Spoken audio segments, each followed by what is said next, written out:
Hello everyone friends, पिछले video में हमने Sasha pyramid layers of experience के बारे में एक ब्रीफ इंट्रोडक्शन डाला था, जिसमें मैंने बताया था कि हमारी कुछ जो साशा है उसने एक पिरामिड रोड मैप हमको दिया है जिस पे हमें वर्क करना होगा, जिससे कि हमारी इनर कॉन्शियसनेस पे हमारा कंट्रोल रहेगा। तो ठीक है, तो अब उसी वीडियो का कंटिन्यूशन का पार्ट आज कंप्लीट करेंगे। आज हम उसको डिटेल में समझेंगे, जो हमने आपको लेयर्स ऑफ एक्सपीरियंस बताई थी। तो इसका थोड़ा प्रीकैप कर लेते हैं। फर्स्ट लेयर क्या थी हमारी? वननेस थी, कॉन्शियसनेस थी।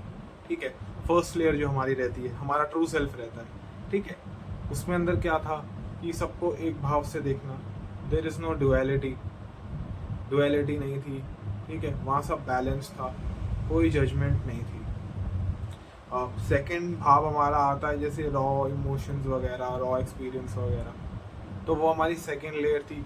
उस सेकंड लेयर में हम क्या बताते थे कि जब हमें कुछ रॉ एक्सपीरियंस वगैरह होता है, जब हम सोचते हैं, इसके अंदर भी डुअलिटी वगैरह नहीं रहती है। जिसमें हमने माना कि यार हमें सनसेट पसंद है, जो हमने एग्जाम्पल सनसेट का एक एग्जाम्पल आपको पिछली वीडियो में शेयर करा था कि हम कोई उसमें एक दृष्टा बन के देखते हैं, एक सीन को एज ए ऑब्जर्वर देखते हैं, हम उसमें अपनी कोई इनसाइड स्टोरी या फिर कोई भी उसमें कोई अलग तथ्य नहीं जोड़ते हैं, तो वो हमारा रॉ एक्सपीरियंस में आता है, जो कि सेकेंड लेयर ऑफ पिरामिड है।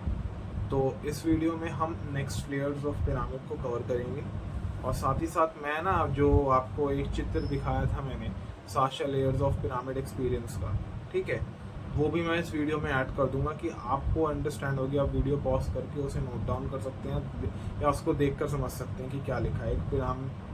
एक इमेज है जो मैं आपको ऐसे नहीं दिखा सकता कि आपको रिवर्स दिखेगा वहाँ पे वीडियो में, तो मैं उसका इमेज ऐड कर दिया। तो बिना देरी किए हुए अभी हम नेक्स्ट टॉपिक पर आते हैं, तुरंत उसकी नेक्स्ट लेयर्स पे आते हैं। ठीक है, तो साशा बताती हैं, अब यहाँ से मैं स्टार्ट करता हूँ। Following the ego, filter comes from believing the belief system. The next level, the ego generally create belief system. Belief systems are interesting because they can be conscious or unconscious. One conscious belief that I believe that I deserve an orange sunset because I did something good in this morning.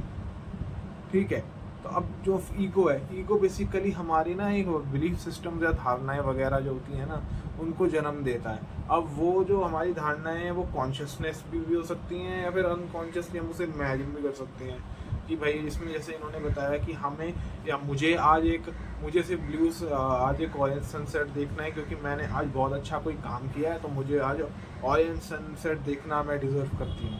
ठीक है, वैसे तो ये नहीं है क्योंकि ये हमारी खुद की बिलीफ सिस्टम, हमारा किसी चीज़ पे काबू नहीं रहता ना, हमारा किसी चीज़ पे कंट्रोल नहीं रहता, तो ये जस्ट अ बिलीफ सिस्टम है। तो अब ये तो कॉन्शियस है। अनकॉन्शियस बिलीफ सिस्टम क्या होता है?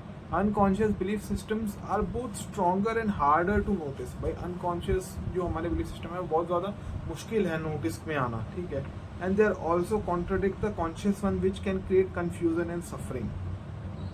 अब ये वाले जो अनकॉन्शियस हमारे सुपरस्टिशन होते हैं ना, जो ये हम कहते हैं बिलीफ सिस्टम्स हैं हमारे, भाई एक तो ये नोटिस में नहीं आते और ये और ज़्यादा कंफ्यूजन क्रिएट करते हैं, जिससे हमें क्या होगा, हम और कॉन्ट्रडिक्ट करेंगे अपने कॉन्शियस सेल्फ पे।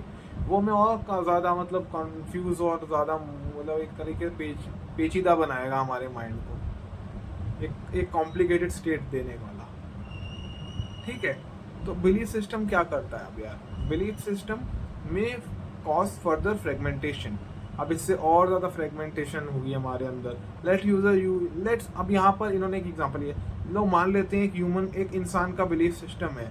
To make the example more tangible, let's say your father has very abusive when you were young and you learn that love equals punishment. The belief system goes deep. अब तुम्हारे मान लो कोई भी family के अंदर कोई बहुत ज़्यादा वैसा पर्सन है जो कि बहुत ज़्यादा मतलब एब्यूजिव जिसका बिहेवियर है, मान लो कोई भी रिश्तेदार है इसको सुनता है, वो बहुत ही एब्यूजिव है। ठीक है, एब्यूजिव है जब तुम बहुत छोटे थे। ठीक है, and you learn to believe that love equal punishment, कि भैया प्यार जो है वो यार एक पनिशमेंट के बराबर, मतलब गाली वगैरह दे रहे हैं तो मतलब वो अच्छा बात है, लव है मतलब अच्छी बात है, उससे love is equals to punishment हम उसे समझ लेते हैं कि यार अच्छा चलिए चलता है यार, कोई नहीं। तो वो चीज़ इतनी ज़्यादा हमारे अंदर मतलब घर कर जाती है वो चीज़। Next level of pyramid is of illusionary experience, where the belief system that love equals punishment, for example, the state of panomia. You believe that everyone wants to punish you or push you down. So you walk through life by seeing through those filters you come through from a belief system. Can you see we are getting further away from the non-dual? अब देखो, अब एक और तरीके का illusion होता है यार। ये इल्यूजन वाली चीज़ ये है कि ना हम अपने लिए एक भ्रम पाल लेते हैं यार, सारी दुनिया मेरे को नीचा दिखाने में लगी हुई है, सब मुझे नीचा गिराने में लगे हुए हैं। एक तरह का पैरानो या स्टेट है ये। तो मैं एक बार ये वर्ड प्रोनाउंस कर देता हूँ। It's PARA para NOIA paranoia. ठीक है, अभी ये जो पैरानोइया शब्द है इसको आप वैसे गूगल करके जान सकते हैं। इसका मेन मीनिंग आपको हिंदी में भी मिल जाएगा, आप डायरेक्ट गूगल कीजिएगा इसको। ठीक है, तो एक पैरानोइया स्टेट है। चलो मैं भी इसके बारे में आपको नेक्स्ट वीडियो में अब बताऊंगा कि पैरानोइया स्टेट क्या है, मैं भी इस पर रिसर्च करूँगा। You believe that everyone wants to punish or push you down. You walk through your life seeing only through this filter that come from a belief system. अब ये होता है कि भाई हमें हमेशा ये लगता है यार हर कोई हमें नीचे गिराएगा, हमें पुश डाउन करेगा। हमने एक बिलीफ सिस्टम, हमारे पास्ट एक्सपीरियंस से हमने ऐसा एक बिलीफ सिस्टम डेवलप कर लिया। ये हमारा इल्यूजनरी एक्सपीरियंस है। मान लो कि अगर वो चीज़ मतलब वो एक बिलीफ सिस्टम बन गया, मान लो ऐसा ना भी हो तो, ऐसा नहीं हुआ पर हमने अपने लिए एक इल्यूजन बना लिया कि सब मुझे नीचे दिखाएंगे, तो वो भी एक अच्छा मतलब एक अच्छा सिम्टम या फिर एक अच्छा पॉइंट नहीं है। Can you see how we are getting further away from the non dual. अब तुमने ये नोटिस किया कि कैसे कैसे हम लोग दूर जा रहे हैं, मतलब नॉन डुअल से दूर जा रहे हैं हम लोग। मतलब यहाँ पे हम लोग क्या पोलैरिटी से कैसे कैसे हमारी बात, मतलब ये सोच के हम कैसे पोलैरिटी या नॉन डुअलिटी से दूर जा रहे हैं, ये वो बताना चाहती है साशा अगेन। ठीक है, अब एक प्रश्न रखा गया है, किसी ने प्रश्न रखा साशा से, वो प्रश्न मैं बताऊंगा पहले। So at the top of the pyramid we experience neutral emotion. तो वही कहना चाहता है कि हम जब सबसे ऊपर मतलब जब से पिरामिड के पहले तल पर होते हैं तो हमें बड़ा ही एक न्यूट्रल सा एक इमोशन होता है। ठीक है, did the lion have the same emotional experience. तो क्या वो जो इमोशनल एक्सपीरियंस है यार वो लायरन के साथ भी हुआ था क्या? जो हमने फर्स्ट डिस्कस किया था वो लायरन का, जो फर्स्ट पार्ट में मैंने बताया था कि पूरी स्पीशीज थी। ठीक है, हाँ, तो अब इसमें साशा जवाब क्या देती है? Yes, the experience of neutral emotion which is completely a different spectrum of experience. Yes, हाँ, जो एक्सपीरियंस हुआ है जो कि बहुत ही डिफरेंट एक्सपीरियंस है, हाँ, is what we you await as you evolve is not an expense of emotion. ठीक है, मैं इसे हिंदी में बताऊंगा, थोड़ा इसमें कॉम्प्लिकेटेड थोड़े शब्द है, मैं इसको हिंदी में एक्सप्लेन करता हूँ। हाँ, जो अनुभव हुआ है वो न्यूट्रल एक्सपोशन का इमोशन का जो अनुभव हुआ है वो बिल्कुल डिफरेंट स्पेक्ट्रम ऑफ एक्सपीरियंस है, मतलब इसका अनुभव ही दूसरा है। Is what awaits you as you evolve, it is not an absence of emotion. मतलब ये है कि यहाँ पर हम लोग न्यूट्रल होने का मतलब ये नहीं कह रहे कि इमोशन नहीं है, इमोशन है बट निष्क्रिय है। मैं समझाता हूँ, वो न्यूट्रल का मतलब निष्क्रिय रहता है हिंदी में। तो एक निष्क्रिय इमोशन है जो कि कुछ कर नहीं रहा, बस पड़ा है वहाँ पर, उसका मतलब ना वो रिएक्ट कर रहा है ना वो कुछ मतलब एक्साइट है ना कुछ, वो न्यूट्रल पड़ा है। तो इसका मतलब ये भी नहीं है कि वहाँ पर वो इमोशन है ही नहीं, एब्सेंस नहीं कह रहे हैं हम लोग यहाँ पर उसको। In fact it is a deep emotion but without the stories attach that lead to suffering. मतलब ये है कि यार ये बहुत ही एक डीप इमोशन है पर हमने इसके साथ कोई भी ऐसी कहानी या धारणा नहीं जोड़ी है जिससे कि ये सफरिंग बन जाए। ठीक, Your Lyran galactic family took a long time to awaken, but they eventually follow up this navigational map through self-observation. अब ये बताया गया कि जो लायरन समुदाय था ना भाई, गैलेक्टिक फैमिली थी, उन्होंने इसको प्रैक्टिस करने के लिए बहुत मतलब उन्हें टाइम लगा अवेकन होने में, इसकी प्रैक्टिस करते रहने में। तो धीरे धीरे वो इस चीज़ का इस्तेमाल करते रहे प्रैक्टिस पाने के लिए, सेल्फ ऑब्जर्वेशन, कि उनको बहुत टाइम लगा। We present it here because the map is similar to you on the deep level through the experience of Lyran galactic family.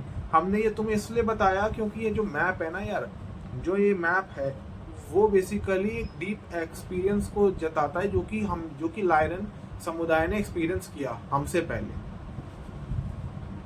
ठीक है, we will talk more about the awakening processes as we move towards through the book। मतलब जैसे जैसे मतलब हम लोग अब आगे जाएंगे तो हम उसके बारे में और जानेंगे। Let's look look at your vegan galactic family.